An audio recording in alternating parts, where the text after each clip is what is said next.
ಅಗ್ರರಾಷ್ಟ್ರೀಯ ವಾರ್ತೆಗೆ ಸ್ವಾಗತ. ನಾನು ಸೌಮ್ಯ ಮುಳಲಿ.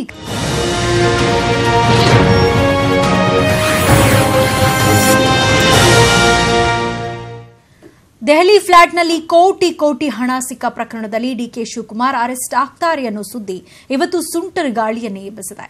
ಸ್ವತಃ ಡಿಕೆ ಶಿವಕುಮಾರ್, ಡಿಕೆ ಸುರೇಶ್ ಹಾಗೂ ಸಿಎಂ ಕುಮಾರಸ್ವಾಮಿ ಹೇಳಿಕೆಗಳು ಕುತೂಹಲಕ್ಕೆ ಕಾರಣವಾಯಿತು. ಇವತ್ತು ಏನೆಲ್ಲ ಡೆವಲಪ್ಮೆಂಟ್ಸ್ ನಡೀತು ಬನ್ನಿ ನೋಡೋಣ.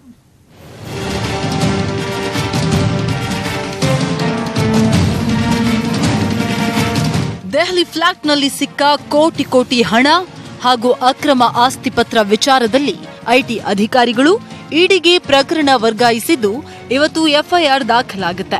ಆ ಬಳಿಕ ಜಲಸಂಪನ್ಮೂಲ ಸಚಿವ ಡಿಕೆ ಶಿವಕುಮಾರ್ ಅವರ ಬಂಧನ ಆಗಲಿದೆ ಅನ್ನೋ ಸುದ್ದಿ ಹರಿದಾಡ್ತಿದ್ದಂತೆ ಸಂಸದ ಡಿಕೆ ಸುರೇಶ್ ಬಿಜೆಪಿ ವಿರುದ್ಧ ವಾಗ್ದಾಳಿ ನಡೆಸಿದ್ರು. ಇವತ್ತೇನು ಕೇಂದ್ರದ ತನಿಖಾ ಸಂಸ್ಥೆಗಳಿದೆ, ಇಂಡಿಪೆಂಡೆಂಟ್ ಏಜೆನ್ಸೀಸ್ ಇದೆ, ಆ ಇಂಡಿಪೆಂಡೆಂಟ್ ಏಜೆನ್ಸಿಗಳನ್ನ ಭಾರತೀಯ ಜನತಾ ಪಕ್ಷದ ನಾಯಕರುಗಳು ದುರ್ಬಳಕೆ ಮಾಡಿಕೊಳ್ತಾ ಇರೋದನ್ನ ಈ ರಾಷ್ಟ್ರದ ಜನರ ಗಮನವನ್ನ ಸೆಳೆಯಲಿಕ್ಕೆ ಬಯಸಿದ್ದೇವೆ. ಇಲ್ಲಿ ರಾಜ್ಯದಲ್ಲಿ ನಡೀತಾ ಇರತಕ್ಕಂತ ವಿಚಾರಗಳನ್ನ ಏನು ಸಂಸ್ಥೆಗಳು ಮೇಲೆ ಹೆಸರನ್ನ ಹೇಳ್ಕೊಂಡು ಬಿಜೆಪಿಯ ನಾಯಕರುಗಳು ಕಾಲ ಕಳೀತಾ ಇದ್ದಾರೆ, ಅದನ್ನ ತಿಳಿಸ್ತಾ ಇದ್ದೀನಿ ಅಷ್ಟೇ. ಸುರೇಶ್ ಆರೋಪದ ಬಳಿಕ ಮಾತನಾಡಿದ ಸಚಿವ ಡಿಕೆ ಶಿವಕುಮಾರ್, ನನ್ನ ಮೇಲೆ ಯಾವುದೇ ಎಫ್ಐಆರ್ ದಾಖಲಾಗಿಲ್ಲ. ಜಾರಿ ನಿರ್ದೇಶನಾಲಯ ನನ್ನ ಮೇಲೆ ಎಫ್ಐಆರ್ ದಾಖಲಿಸಿಲ್ಲ. ನನಗೆ ಯಾವುದೇ ನೋಟಿಸ್ ಕೂಡ ಬಂದಿಲ್ಲ ಅಂದ್ರು. ಅಧಿಕೃತವಾಗಿ ನನಗೆ ಯಾವ ದಾಖಲೆಗಳು ಮಾಹಿತಿಗಳು ನನಗೆ ಸಿಕ್ಕಿಲ್ಲ. ನಾನು ಎಫ್ಐಆರ್ ಬಗ್ಗೆ ಯಾವ ಖಚಿತನ ಪಡಿಸಿಲ್ಲ. ಎಫ್ಐಆರ್ ಆಗಿದೆ ಅಂತ ನಾನು ಎಲ್ಲೂ ಹೇಳಿಲ್ಲ. ಈ ಬಗ್ಗೆ ಸಿಎಂ ಕೂಡ ಮಾತನಾಡಿ, ಸರ್ಕಾರ ಬೀಳಿಸೋದನ್ನ ಬಿಜೆಪಿಯವರು ಕರ್ತವ್ಯ ಎಂದುಕೊಂಡಿದ್ದಾರೆ. ಯಡಿಯೂರಪ್ಪನವರು ಏನೇನ್ ಮಾಡ್ತಾರೋ ಮಾಡ್ಲಿ, ನಾವೆಲ್ಲ ಒಟ್ಟಾಗಿದ್ದೇವೆ, ಸರ್ಕಾರಕ್ಕೆ ತೊಂದರೆ ಇಲ್ಲ ಅಂದ್ರು. ಇತ್ತೀಚಿನ ರಾಜಕಾರಣ ಯಾವ ದಿಕ್ಕಿನಲ್ಲಿ ಹೋಗ್ತಿದೆ ಅಂತಕ್ಕಂಥದ್ದನ್ನ ಬಹುಶಃ ನೀವುಗಳೇ ಊಹಿಸಬಹುದು. ನನಗಾಗಲೇ ಮೊನ್ನೆನೂ ಹೇಳಿದ್ದೇನೆ, ಈ ಸರ್ಕಾರವನ್ನು ಡಿಸ್ಟೆಬಿಲೈಸ್ ಮಾಡಬೇಕು ಅಂತಕ್ಕಂಥ ನಿಟ್ಟಿನಲ್ಲಿ ಹಲವಾರು ರೀತಿಯ ವ್ಯರ್ಥ ಕಸರತ್ತುಗಳು ನಡೀತಾ ಇದೆ. ವ್ಯರ್ಥ ಕಸರತ್ತುಗಳು ನೋಡೋಣ ಅದು ಎಲ್ಲಿಗೆ ಹೋಗ್ಬಿಟ್ಟು. ಆ ಬಳಿಕ ರಾಜಕೀಯ ಹೈಡ್ರಾಮವೇ ನಡೀತು. ಕನ್ನಡ ಚಲನಚಿತ್ರ ಕಪ್ ಕ್ರಿಕೆಟ್ ಉದ್ಘಾಟನೆಗೆ ಆಗಮಿಸಿದ ಸಿಎಂ ಬಳಿಗೆ ಡಿಕೆಶಿ ಕೂಡ ಬಂದ್ರು. ತರಾತುರಿಯಲ್ಲಿ ಪಂದ್ಯಾವಳಿ ಉದ್ಘಾಟಿಸಿ ಸಿಎಂ ಹಾಗೂ ಡಿಕೆಶಿ ಗೌಪ್ಯ ಮಾತುಕತೆಗಾಗಿ ತೆರಳಿದ್ರು. ಆದರೆ ಡಿಕೆಶಿ ಸಿಎಂ ಅವರನ್ನ ಬಿಟ್ಟು ಸರ್ಕಾರಿ ನಿವಾಸಕ್ಕೆ ಆಗಮಿಸಿದ್ರು. ಆ ವೇಳೆ ಜೆಡಿಎಸ್ ರಾಜ್ಯಾಧ್ಯಕ್ಷ ಎಚ್ ವಿಶ್ವನಾಥ್ ಹಾಗೂ ಶೋಭಾ ಡೆವಲಪರ್ಸ್ ಎಂಡಿ ಶರ್ಮಾ ಡಿಕೆಶಿ ಭೇಟಿ ಮಾಡಿ ಚರ್ಚಿಸಿದ್ರು. ಅದಾದ್ಮೇಲೆ ಡಿಕೆಶಿ ಮನೆಯಿಂದ ಹೊರಬಂದಾಗ ಬೆಂಬಲಿಗರು ಮಾಧ್ಯಮದವರನ್ನ ತಡೆದ್ರು. ಈ ವೇಳೆ ಮಾಧ್ಯಮದವರ ಕಣ್ಣು ತಪ್ಪಿಸಿ ಸಚಿವ ಡಿಕೆ ಶಿವಕುಮಾರ್ ಅಜ್ಞಾತ ಸ್ಥಳಕ್ಕೆ ತೆರಳಿದ್ರು.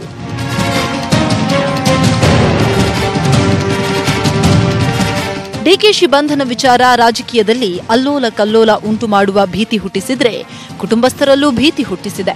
ಡಿಕೆಶಿ ಪತ್ನಿ ಉಷಾ ಗಣಪತಿಗೆ ವಿಶೇಷ ಪೂಜೆ ಸಲ್ಲಿಸಿದ್ದು ವಿಘ್ನ ನಿವಾರಣೆಗಾಗಿ ಗರಿಕೆ ಹುಲ್ಲು, ಕೈಯಿಂದ ಪೋಣಿಸಿದ ಕಡಲೆಕಾಳು ಹಾರ ಅರ್ಪಿಸಿದ್ರು. Bureau report, news 18 Kannada. D K ಶಿವಕುಮಾರ್ಗೆ ಇಡಿ ಸಂಕಷ್ಟ ಅನ್ನೋ ಸುದ್ದಿ ಜೊತೆಗೆ ಐಟಿ ದಾಳಿ ಹಿಂದೆ ಇರೋದು ಮಾಜಿ ಸಿಎಂ ಯಡಿಯೂರಪ್ಪ ಅನ್ನೋದು ಕೂಡ ವಿವಾದ ಸೃಷ್ಟಿ ಮಾಡಿತು.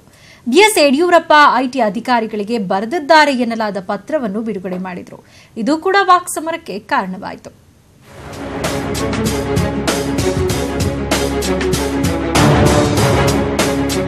ಬಿಜೆಪಿ ಸೇಡಿನ ರಾಜಕಾರಣ ಮಾಡ್ತಿದೆ ಅಂತ ಸುದ್ದಿಗೋಷ್ಠಿಯಲ್ಲಿ ಆರೋಪಿಸಿದ ಕಾಂಗ್ರೆಸ್ ಸಂಸದ DK Suresh, BS Yediyurappa IT ಅಧಿಕಾರಿಗಳಿಗೆ ಪತ್ರ ಬರೆದು ಡಿಕೆ ಶಿವಕುಮಾರ್ ಹಾಗೂ ತನ್ನ ವಿರುದ್ಧ ಕ್ರಮ ಕೈಗೊಳ್ಳುವಂತೆ ಆಗ್ರಹಿಸಿದ್ದಾರೆ ಅಂದ್ರು. ಬಿಎಸ್ವೈ ಬರೆದ ಪತ್ರ ತಮಗೆ ಸಿಕ್ಕಿದೆ ಅಂತ ಅದನ್ನೂ ತೋರಿಸಿದ್ರು.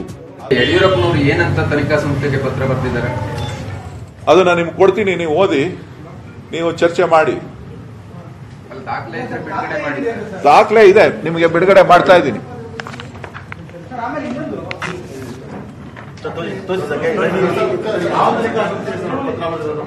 ಅವರು ಇನ್ಕಮ್ ಟ್ಯಾಕ್ಸ್ಗೆ 10th ಜನವರಿ 17th.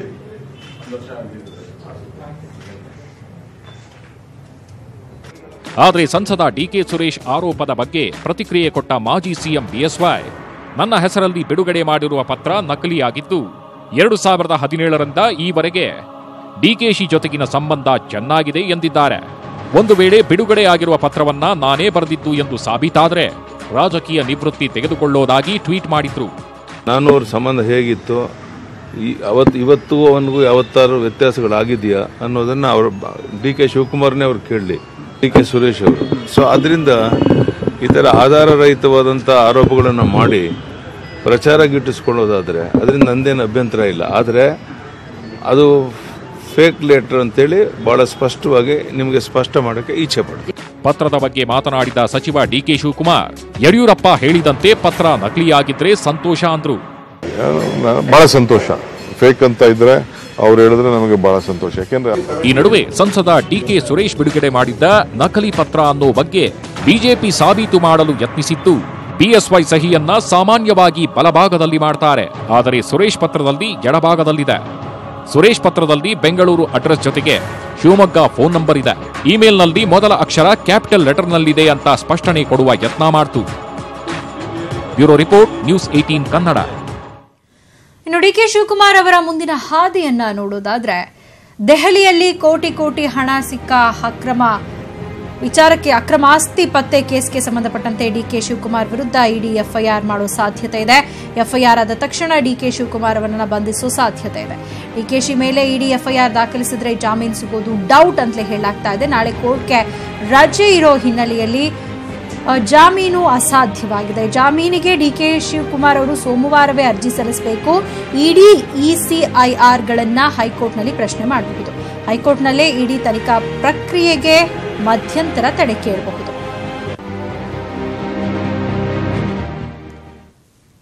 ಇನ್ನು ದೆಹಲಿಯಿಂದ ದಿಢೀರಂತ ಬಿಎಸ್ವೈ ವಾಪಸ್ ಬಂದಿದ್ದಕ್ಕೆ ಸಿಎಂ ಕಾಲೆಳೆದಿದ್ದಾರೆ. ಯಡಿಯೂರಪ್ಪ ಸಿಎಂ ಆಗಿ ಪ್ರಮಾಣ ವಚನ ಸ್ವೀಕಾರ ಮಾಡೋದಕ್ಕೆ ಬಂದಿದ್ದಾರೆ ಅಂತ ವ್ಯಂಗ್ಯವಾಡಿದ್ರು. ಮತ್ತೊಂದು ಕಡೆ ಇದಕ್ಕೆ ರಿಯಾಕ್ಟ್ ಮಾಡಿದಂತಹ ಯಡಿಯೂರಪ್ಪ ಅವರು ಅವರ ಮಾತಿನಂತೆಯೇ ಆಗಲಿ ಅಂತ ಹೇಳಿದ್ದಾರೆ. ಈ ಸರ್ಕಾರವನ್ನು ಡಿಸ್ಟೆಬಿಲೈಸ್ ಮಾಡಬೇಕು ಅಂತಕ್ಕಂಥ ನಿಟ್ಟಿನಲ್ಲಿ ಹಲವಾರು ರೀತಿಯ ವ್ಯರ್ಥ ಕಸರತ್ತುಗಳು ನಡೀತಾ ಇದೆ. ನೋಡೋಣ ಅದು ಎಲ್ಲಿಗೆ ಹೋಗ್ಬಿಟ್ಟೆ. ಬಹುಶಃ ಸರ್ಕಾರ ಬದಲಾವಣೆ ಮಾಡಿ ಓದ್ ತಗೊಳ್ಳಿಕ್ಕೆ ಬಂದಿರಬಹುದು. ಹೌದಾ, ಅವರ ಬಾಯಿಂದ ಬಂದಂಥದ್ದು ಮಾತು ಸತ್ಯಾಗಿ ಒಳ್ಳೇದಾಗ. ಹೌದಾ, ಅವರ ಬಾಯಿಂದ ಬಂದಂಥದ್ದು ಮಾತು ಸತ್ಯಾಗಿ ಒಳ್ಳೆ. ಇನ್ನು ಈ ಎಲ್ಲಾ ಬೆಳವಣಿಗೆಗಳ ಬಗ್ಗೆ ರಾಜಕೀಯ ನಾಯಕರು ಪ್ರತಿಕ್ರಿಯೆ ಕೊಟ್ಟಿದ್ದಾರೆ. ಯಾರ್ಯಾರು ಏನೇನು ಹೇಳಿದ್ದಾರೆ ಬನ್ನಿ ನೋಡೋಣ. ತನಿಖಾ ಸಂಸ್ಥೆಗಳ ಮೂಲಕ ಸಂಚು. ಯಾವುದು ಕೇಂದ್ರ ಸಂಸ್ಥೆಗಳಿದ್ದಾವೆ, ಐಟಿ ಇರ್ಬೋದು, ಇಡಿ ಇರ್ಬೋದು, ಸಿಬಿಐ ಇರ್ಬೋದು, ಐಬಿ ಇರ್ಬೋದು, ಇವೆಲ್ಲ ಸಂಸ್ಥೆಗಳನ್ನು ಕಾಂಗ್ರೆಸ್ಸಿನ ವಿರುದ್ಧವಾಗಿ ಅಥವಾ ಬೇರೆ ಬೇರೆ ಪಕ್ಷದ ಮುಖಂಡರುಗಳ ವಿರುದ್ಧವಾಗಿ ಕೇಂದ್ರ ಸರ್ಕಾರ, ಪ್ರಧಾನಮಂತ್ರಿಗಳು ಅದನ್ನು ಬಳಸ್ತಾ ಇದ್ದಾರೆ, ಅಸ್ತ್ರವನ್ನು ಬಳಸ್ತಾ ಇದ್ದಾರೆ ಅಂತೇಳಿ ನಾವು ಮೊದಲಿಂದ ಟೀಕೆ ಮಾಡ್ತಾನೆ ಇದ್ದೇವೆ. ಸಿಬಿಐ ಇಡಿ ಮೇಲೆ ಅನುಮಾನ ಅಗತ್ಯವಿಲ್ಲ. ತಮ್ಮ ಮೈ ಮೇಲೆ ಆರೋಪ ಬಂದಿದೆ ಅಂದ ತಕ್ಷಣ ಸಿಬಿಐನೇ ಅನುಮಾನ ಮಾಡೋಂಥ ರೂಪ ಬಂದಿರೋದು ಸ್ವಾಭಾವಿಕ. ನಾನು ಅದ್ರ ಬಗ್ಗೆ ರಿಯಾಕ್ಟ್ ಮಾಡೋಕ್ಕೆ ಇಷ್ಟಪಡಲ್ಲ. ಆದರೆ ಸಿಬಿಐ ಮುಖಾಂತರ ಏನೇನು ಅಂಶಗಳು ಬಹಿರಂಗ ಆಗುತ್ತೆ, ಸಿಬಿಐ ರೈಡ್ ಮಾಡಿದಾಗ ಎಷ್ಟು ಕೋಟಿಗಟ್ಟಲೆ ಹಣ ಅವರು ಸಿಕ್ತು ಅನ್ನೋದನ್ನು ಟಿವಿ ಮುಖಾಂತರ ನಾವೆಲ್ಲ ನೋಡಿದ್ದೇವೆ. ಬಿಜೆಪಿ ಬೆದರಿಕೆ ತಂತ್ರ, ಅಧಿಕಾರಕ್ಕಾಗಿ ಕುತಂತ್ರ. ಅವರು ಬಿಜೆಪಿಯವರು ಸರ್ಕಾರ ಬಿದೋಗ್ತದೆ, ಜಾಸ್ತಿ ದಿವಸ ಇರೋದಿಲ್ಲ, ಇವ್ರಿಗೆಲ್ಲ ಅದೆಲ್ಲ ಹೆಂಗ್ ಗೊತ್ತು? ಇವರೇ ಅಸ್ಥಿರ ಮಾಡ್ತಾ ಇರ್ತಕ್ಕಂಥದ್ದಕ್ಕೆ ಪ್ರಯತ್ನ ಮಾಡ್ತಾ ಇರೋದು. ಇದು ರಾಜಕೀಯ ಪ್ರೇರಿತ. ಇನ್ನು ಈ ಎಲ್ಲಾ ಬೆಳವಣಿಗೆಗಳ ಮಧ್ಯೆ ಸಿಎಂ ಕುಮಾರಸ್ವಾಮಿ ಅವರಿಗೆ ಆಪರೇಷನ್ ಕಮಲದ ಭೀತಿ ಶುರುವಾಗಿದೆ. ದಿಢೀರಂತ ಬೆಂಗಳೂರಿನ ತಾಜ್ ವೆಸ್ಟ್ ಎಂಡ್ ಹೋಟೆಲ್ನಲ್ಲಿ ಶಾಸಕಾಂಗ ಪಕ್ಷದ ಸಭೆಯನ್ನ ಅವರು ನಡೆಸ್ತಾ ಇದ್ದಾರೆ. ಶಾಸಕ ಮಾಗಡಿ ಮಂಜು, ಶ್ರೀನಿವಾಸ್ ಗೌಡ, ಬೇಲೂರು ಶಾಸಕ ಕೆಎಸ್ ಲಿಂಗೇಶ್ ಸೇರಿದಂತೆ ಸಾಕಷ್ಟು ಶಾಸಕರು ಆಗಮಿಸಿದ್ದಾರೆ. ಬೆಳಗಾವಿ ರಾಜಕಾರಣ, ಡಿಕೆ ಶಿವಕುಮಾರ್ ಬೆಳವಣಿಗೆ, ಸಂಪುಟ ವಿಸ್ತರಣೆ, ನಿಗಮ ಮಂಡಳಿ ನೇಮಕ ವಿಚಾರದ ಬಗ್ಗೆ ಚರ್ಚೆ ನಡೆಯಲಿದೆ ಅಂತ ಹೇಳಲಾಗ್ತಾ ಇದೆ. ಜೊತೆಗೆ ಕಾಂಗ್ರೆಸ್ ಜೆಡಿಎಸ್ ಶಾಸಕರಿಗೆ ಬಿಜೆಪಿ ಗಾಳ ಹಾಕಿರುವ ವಿಚಾರದ ಬಗ್ಗೆ ಸಭೆಯಲ್ಲಿ ಚರ್ಚೆ ಆಗುವ ಸಾಧ್ಯತೆ ಇದೆ. ಆಪರೇಷನ್ ಕಮಲಕ್ಕೆ ಯಾರು ಬಲಿಯಾಗಬೇಡಿ ಅಂತ ಶಾಸಕರಿಗೆ ಸಿಎಂ ಕುಮಾರಸ್ವಾಮಿ ಅವರು ಸೂಚನೆ ಕೊಡಲಿದ್ದಾರೆ ಅಂತಲೇ ಹೇಳಲಾಗ್ತಾ ಇದೆ.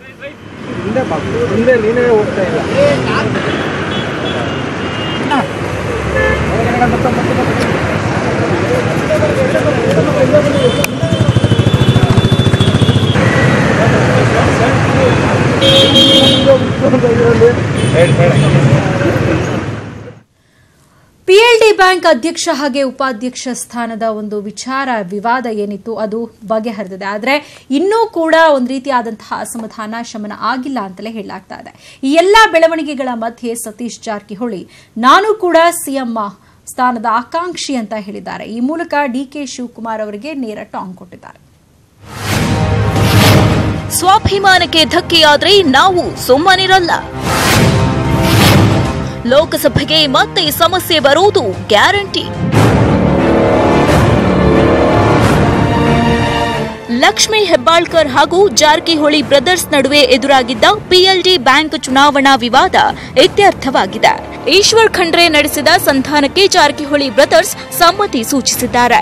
ಆದರೆ ಇನ್ನೂ ಕೂಡ ಜಾರಕಿಹೊಳಿ ಕುಟುಂಬ ಸಮಾಧಾನವಾಗಿಲ್ಲ ಎನ್ನಲಾಗುತ್ತಿದೆ.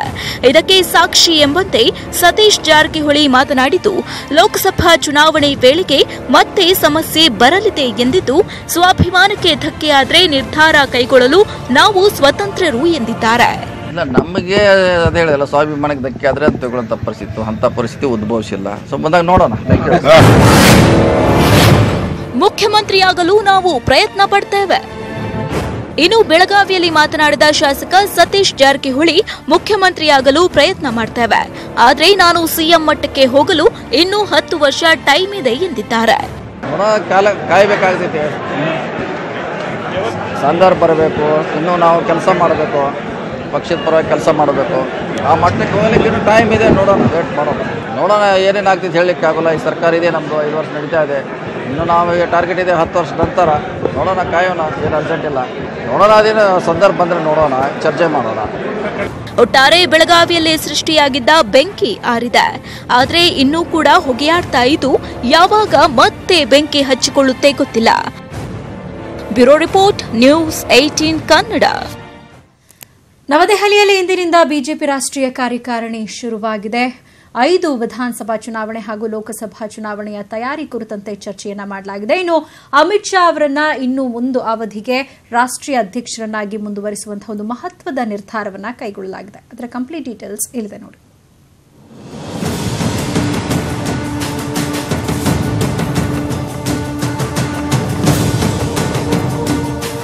ಈ ವರ್ಷಾಂತ್ಯದಲ್ಲಿ ರಾಜಸ್ಥಾನ್, ಮಧ್ಯಪ್ರದೇಶ, ಛತ್ತೀಸ್ಗಢ, ಮಿಜೋರಾಂ, ತೆಲಂಗಾಣದಲ್ಲಿ ವಿಧಾನಸಭಾ ಚುನಾವಣೆ ನಡೆಯಲಿದ್ದು, ಮುಂದಿನ ವರ್ಷ ಲೋಕಸಭಾ ಚುನಾವಣೆಗೆ ತಯಾರಿ ನಡೆಸಲು ಬಿಜೆಪಿ ಕಾರ್ಯಕಾರಿಣಿ ಸಭೆ ನಡೆಸಿದೆ. ದೆಹಲಿಯಲ್ಲಿ ನಡೀತಾ ಇರೋ ಸಭೆಯಲ್ಲಿ ಅಮಿತ್ ಶಾ ಅವರನ್ನೇ ಮತ್ತೊಮ್ಮೆ ಬಿಜೆಪಿ ಅಧ್ಯಕ್ಷರನ್ನಾಗಿ ಮುಂದುವರಿಸಲು ನಿರ್ಧರಿಸಲಾಗಿದೆ. ಸರ್ಕಾರದ ಸಾಧನೆಯೇ ಚುನಾವಣಾ ಗೆಲುವಿನ ಸಾಧನವಾಗಬೇಕು. ಈ ಬಗ್ಗೆ ಮನೆ ಮನೆ ಮುಟ್ಟುವಂತೆ ಪ್ರಚಾರ ನಡೆಸಬೇಕು ಅಂತ ತೀರ್ಮಾನಿಸಲಾಯಿತು. ಸಭೆ ಬಳಿಕ ಮಾತನಾಡಿದ ಸಚಿವೆ ನಿರ್ಮಲಾ ಸೀತಾರಾಮನ್, ಎಲ್ಲರೂ ಮೇಕ್ ಇನ್ ಇಂಡಿಯಾ ಮಾಡಲು ಹೋರಾಡಿದ್ರೆ ಕಾಂಗ್ರೆಸ್ ಮಾತ್ರ ಬ್ರೇಕಿಂಗ್ ಇಂಡಿಯಾಗಾಗಿ ಶ್ರಮಿಸ್ತಾ ಇದೆ ಅಂತ ರಾಹುಲ್ ಗಾಂಧಿ ಕಾಲೆಳೆದ್ರು. ಇದೇ ವೇಳೆ ಮಹಾಗಠಬಂಧನ್ನಿಂದ ನಿಮಗೆ ಯಾವುದೇ ಭಯ ಇಲ್ಲ ಅಂದ್ರು. इन महागठबंधन में जो भी पार्टियां आ रहे हैं उन हर एक के साथ बीजेपी लड़ करके जीत कर भी आए 2014 के बाद भी. सो ऐसे एक पार्टी भी नहीं है उसमें जिसके साथ बीजेपी का आमना सामना नहीं हुई और हम उससे भी जीत कर निकले. इसीलिए Mahagathbandhan is nothing which is going to be making a difference. और हमारी नेतृत्व के करिश्मा भी ऐसा है, ये दोनों हमें 2019 चुनाव में आगे ले जाने के लिए हमारे उपयोग में रहेंगे. ರಾಜ್ಯದಿಂದ CT Ravi, Jagadish Shettar, R Ashok, Santosh, KS Eshwarappa ಸೇರಿದಂತೆ ಹಲವರು ಭಾಗಿಯಾಗಿದ್ದರು. ಆದರೆ ಕಾರ್ಯಕಾರಿಣಿಯಲ್ಲಿ ಭಾಗಿಯಾಗಲು ದೆಹಲಿಗೆ ತೆರಳಿದ್ದ ಬಿಎಸ್ ಯಡಿಯೂರಪ್ಪ ದಿಢೀರೆಂದು ಬೆಂಗಳೂರಿಗೆ ಬಂದಿದ್ದಾರೆ. ರಾಜ್ಯ ರಾಜಕೀಯದ ಭಾರಿ ಬೆಳವಣಿಗೆ ಕಾರಣದಿಂದ ನಾಳೆಯೂ ಕಾರ್ಯಕಾರಿಣಿಯಲ್ಲಿ ಭಾಗಿಯಾಗಲ್ಲ ಎನ್ನಲಾಗಿದೆ. ಧರಣೀಶ್ ಬೂಕನಕೆರೆ, ನ್ಯೂಸ್ 18 ಕನ್ನಡ, ನವದೆಹಲಿ. ಡಿಕೆಶಿ ಮೇಲೆ ಇಡಿ ಎಫ್ಐಆರ್ ಸಾಧ್ಯತೆ ಹಿನ್ನೆಲೆಯಲ್ಲಿ ಡಿಕೆ ಶಿವಕುಮಾರ್ ಅವರು ಆತಂಕಕ್ಕೆ ಒಳಗಾಗಿದ್ದಾರೆ. ಇಂದು ರಾತ್ರಿಯೇ ಅವರು ದೆಹಲಿಗೆ ತೆರಳುತ್ತಾ ಇದ್ದಾರೆ ಅನ್ನುವಂತಹ ಮಾಹಿತಿ ಲಭ್ಯ ಆಗಿದೆ.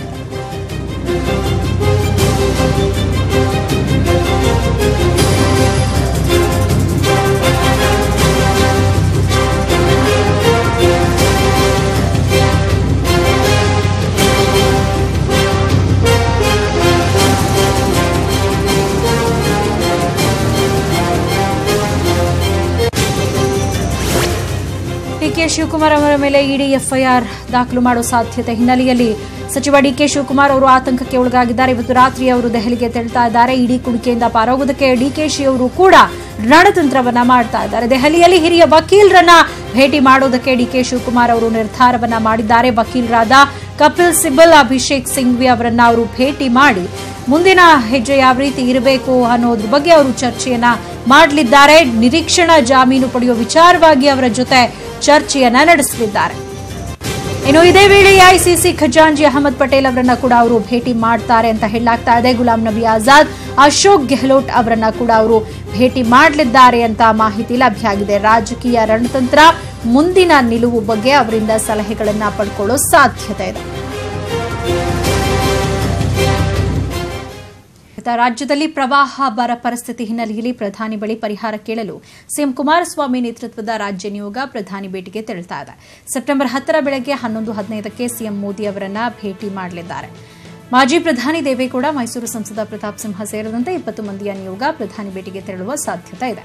ಈಗಾಗಲೇ ರಾಜ್ಯದ ಸಚಿವರು, ಸಂಸದರಿಗೆ ಸಿಎಂ ಕಚೇರಿಯಿಂದ ಮಾಹಿತಿ ರವಾನಿಸಲಾಗಿದೆ. ಪ್ರಧಾನಿ ಭೇಟಿಗೆ ಆಗಮಿಸುವಂತೆ ರಾಜ್ಯದ ಕೇಂದ್ರ ಸಚಿವರಿಗೆ ಮನವಿ ಕೂಡ ಮಾಡಲಾಗಿದೆ.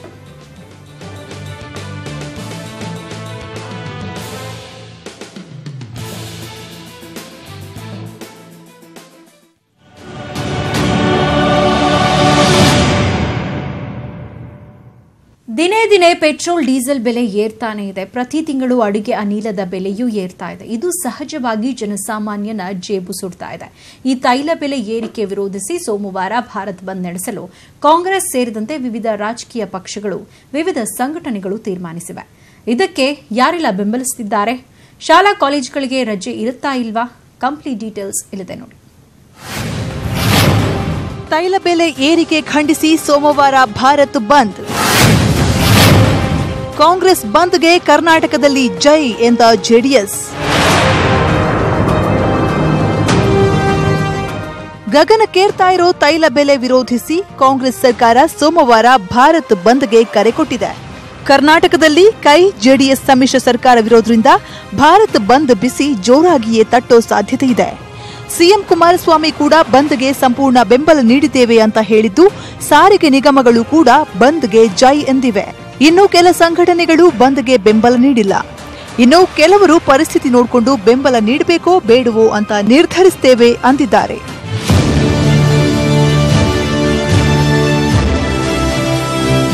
ಹಾಗಾದ್ರೆ ಸೋಮವಾರದ ಭಾರತ್ ಬಂದ್ಗೆ ಯಾವೆಲ್ಲ ಸಂಘಟನೆಗಳು ಬೆಂಬಲ ನೀಡಿವೆ ಅಂತ ನೋಡೋದಾದ್ರೆ,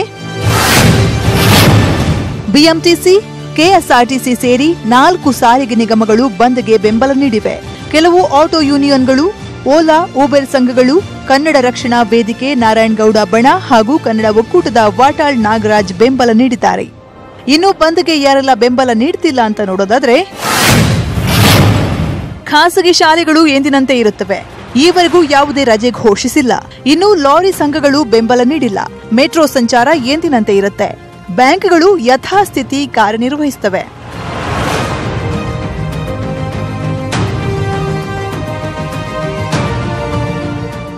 ಇನ್ನೂ ಕೆಲವು ಸಂಘಟನೆಗಳು, ಉದ್ಯಮಗಳು ಸ್ಪಷ್ಟ ಚಿತ್ರಣ ನೀಡಿಲ್ಲ.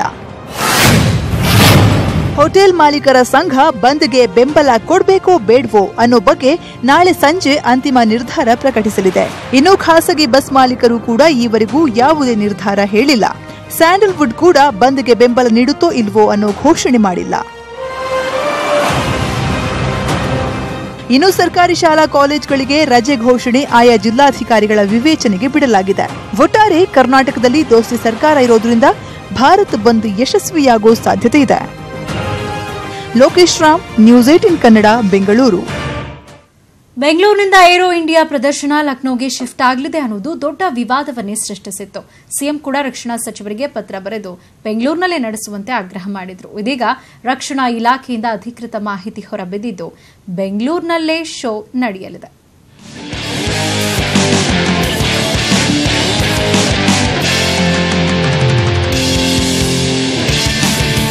ತೀವ್ರ ವಿವಾದಕ್ಕೆ ಗುರಿಯಾಗಿದ್ದ 2019ರ ಬೆಂಗಳೂರು ಏರೋ ಇಂಡಿಯಾ ಶೋ ಬೆಂಗಳೂರಿನ ಯಲಹಂಕ ವಾಯುನೆಲೆಯಲ್ಲಿ ನಡೆಸಲು ರಕ್ಷಣಾ ಇಲಾಖೆ ತೀರ್ಮಾನಿಸಿದ್ದು, ದಿನಾಂಕ ಪ್ರಕಟಿಸಿದೆ. ಫೆಬ್ರವರಿ 20ರಿಂದ 24ರವರೆಗೆ ಒಟ್ಟು 5 ದಿನಗಳ ಕಾಲ 12ನೇ ವೈಮಾನಿಕ ಪ್ರದರ್ಶನ ನಡೆಯಲಿದೆ. ಈ ಬಗ್ಗೆ ರಕ್ಷಣಾ ಇಲಾಖೆ ಅಧಿಕೃತ ಆದೇಶ ಹೊರಡಿಸಿದೆ. ಏರೋ ಇಂಡಿಯಾ ಪ್ರದರ್ಶನಕ್ಕೆ ಅಗತ್ಯ ಸಿದ್ಧತೆ ಮಾಡಿಕೊಳ್ಳಬೇಕು, ಯಾವುದೇ ಗೊಂದಲಕ್ಕೆ ಅವಕಾಶ ನೀಡಬಾರದು ಎಂದು ರಕ್ಷಣಾ ಸಚಿವೆ ನಿರ್ಮಲಾ ಸೀತಾರಾಮನ್ ಅಧಿಕಾರಿಗಳಿಗೆ ತಾಕೀತು ಮಾಡಿದ್ದಾರೆ. ಕೇಂದ್ರ ನಡೆಯನ್ನ ಸಿಎಂ ಕುಮಾರಸ್ವಾಮಿ ಸ್ವಾಗತ ಮಾಡಿದ್ದು, ರಾಜ್ಯದಲ್ಲೇ ನಡೆಸಲು ತೀರ್ಮಾನಿಸಿದ್ದಕ್ಕೆ ರಕ್ಷಣಾ ಸಚಿವರಿಗೆ ಅಭಿನಂದನೆ ಸಲ್ಲಿಸಿದ್ದಾರೆ. ಕೆಪಿಸಿಸಿ ಅಧ್ಯಕ್ಷ ದಿನೇಶ್ ಗುಂಡೂರಾವ್ ಕೂಡ ನಿರ್ಮಲಾ ಸೀತಾರಾಮನ್ಗೆ ಅಭಿನಂದನೆ ಸಲ್ಲಿಸಿದ್ದಾರೆ. ಈ ಒಂದು ತೀರ್ಮಾನ ಮಾಡಿರ್ತಾರೆ ಬಹಳ ಒಳ್ಳೆಯ ತೀರ್ಮಾನ ಕೇಂದ್ರ ಸರ್ಕಾರ ಮಾಡಿದೆ. ನಾನು ನಿರ್ಮಲಾ ಸೀತಾರಾಮನ್ ಈಗ ಅಭಿನಂದನೆ ಸಲ್ಲಿಸ್ತೇನೆ. ಯಾಕಂದರೆ ಇದು ಕೇವಲ ಬೆಂಗಳೂರಿನ ಒಂದು ನಮ್ಮ ರಾಜಕೀಯದ ಲಾಭಕ್ಕೋಸ್ಕರ, ಬೆಂಗಳೂರು ಒಂದು ಬ್ರ್ಯಾಂಡ್ ಅದು, ಮತ್ತು ಏರೋ ಇಂಡಿಯಾ ಬೆಂಗಳೂರು ಅದು ಒಂದು ಇವೆಂಟ್ ಅದು. ಸೊ ಇದು ದೇಶದ ಒಳಿತಕ್ಕೋಸ್ಕರ ಆಗಿರ್ತಕ್ಕಂಥದ್ದು ಹೊರತು ಇದೇನು ಬೆಂಗಳೂರಿಗೋಸ್ಕರ ಮಾತ್ರ ಅಲ್ಲ. ಸೊ ದೇಶದ ಒಳಿತಕ್ಕೋಸ್ಕರ ತಗೊಂಡಿರ್ತಕ್ಕಂಥ ಈಗ ಒಳ್ಳೆಯ ತೀರ್ಮಾನ. ಪ್ರತಿ ವರ್ಷದಂತೆ ಈ ವರ್ಷವೂ ಕೂಡ ಬಾನಂಗಳದಲ್ಲಿ ಲೋಹದ ಹಕ್ಕಿಗಳ ಚಮತ್ಕಾರ ಕಣ್ತುಂಬಿಕೊಳ್ಳಲು ಅವಕಾಶ ಒದಗಿದೆ. ಉತ್ತರ ಪ್ರದೇಶದ ಲಕ್ನೌಗೆ ಶಿಫ್ಟ್ ಆಗಲಿದೆ ಅನ್ನೋ ಸುದ್ದಿಯಿಂದ ಆತಂಕಕ್ಕೆ ಒಳಗಾಗಿದ್ದ ಜನರು ನಿಟ್ಟುಸಿರು ಬಿಡುವಂತಾಗಿದೆ. Bureau report, news 18 Kannada, Bengaluru. Rebel star Ambareesh ಅಸ್ವಸ್ಥರಾಗಿದ್ದು ಖಾಸಗಿ ಆಸ್ಪತ್ರೆಯಲ್ಲಿ ಚಿಕಿತ್ಸೆ ಪಡಿತಾ ಇದ್ದಾರೆ. ಬೆಂಗಳೂರು ಚಿನ್ನಸ್ವಾಮಿ ಕ್ರೀಡಾಂಗಣದಲ್ಲಿ ಕೆಸಿಸಿ ಟೂರ್ನಿಮೆಂಟ್ ಆರಂಭವಾಗಿದೆ. ಹೀಗಾಗಿ ಸ್ಟೇಡಿಯಂನಲ್ಲಿ ಬೆಳಗ್ಗೆಯಿಂದ ಹೆಚ್ಚು ಓಡಾಡಿದ್ರಿಂದ ಅಂಬರೀಶ್ಗೆ ಆಯಾಸ ಆಗಿದೆ. ಕಾಲು ನೋವು ಕಾಣಿಸಿಕೊಂಡಿದ್ದರಿಂದ ಸ್ಟೇಡಿಯಂನಲ್ಲೇ ಕುಸಿದು ಬಿದ್ದಿದ್ದಾರೆ. ಕೂಡಲೇ ರಾಕ್ಲೈನ್ ವೆಂಕಟೇಶ್ ಜೊತೆ ಖಾಸಗಿ ಆಸ್ಪತ್ರೆಗೆ ತೆರಳಿದ ಅಂಬರೀಶ್ ಚಿಕಿತ್ಸೆ ಪಡಿತಾ ಇದ್ದಾರೆ.